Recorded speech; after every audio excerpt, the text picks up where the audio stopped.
So what if the President of the United States, President Obama, today gave you his most precious possession?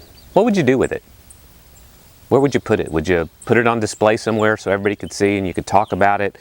Would you lock it up safe and secure, with an alarm on it so that nobody has access to it because it's a possession you guard? Well, that's probably not going to happen unless your connections are way better than mine. But I got one better than that.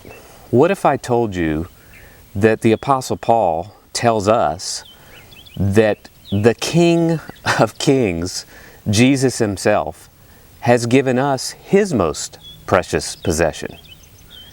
Jesus, who died for us and gave us eternal life through his death on the cross and his resurrection, gave us a gift. And Paul says in 2 Corinthians chapter 4, "But we have this treasure in jars of clay to show the surpassing power belongs to God and not to us."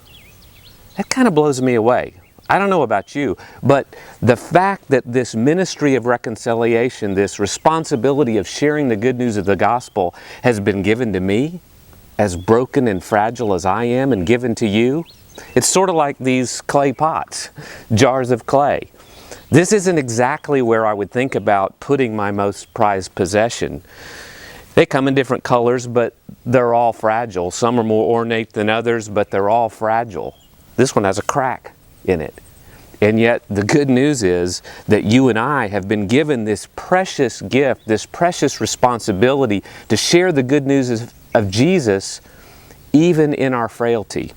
And when we do, Paul says it's not going to be easy. He says in verse 8, "We're afflicted in every way, but not crushed, perplexed, but not driven to despair, persecuted, but not forsaken, struck down, but not destroyed, always carrying in the body the death of Jesus, so that the life of Jesus might be manifested in our bodies."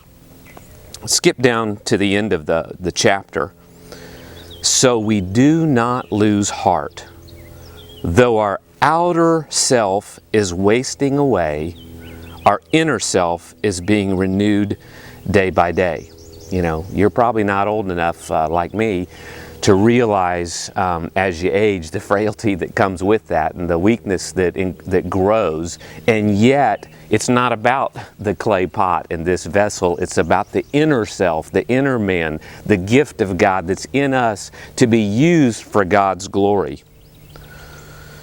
And finally he says, as we look not to the things that are seen, but to the things that are unseen. For the things that are seen are transient, but the things that are unseen are eternal.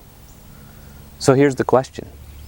What are you going to do this week with the most precious gift, the gift of sharing the message of reconciliation with the world? What will you do with that this week?